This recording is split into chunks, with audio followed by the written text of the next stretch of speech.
یہ تقسیم کریں چاکلیٹ لوگوں کو. آپ پکڑیں, آپ بھی لے لیں. ادھر سے شروع کریں, دیکھیں ادھر سے.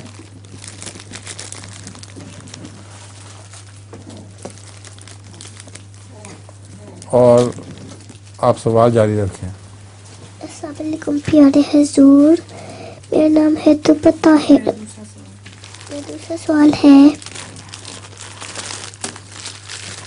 نماز کیوں پڑھتے ہیں؟ ان کا دوسرا سوال ہے کہ نماز کیوں پڑھتے ہیں؟ اللہ تعالیٰ کا حکم ہے.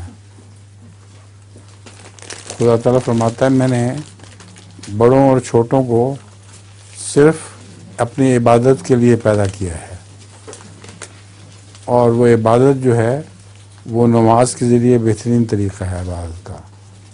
حج بھی ایک عبادت ہے, روزے بھی ایک عبادت ہیں, مگر اصل جو 5 وقت کا نماز ہے یہ سب سے بڑی اور باقاعدہ عبادت ہے. تو اللہ تعالیٰ نے پیدا اس لیے کیا ہے, اس لیے ہمیں پڑھنی پڑتی ہے.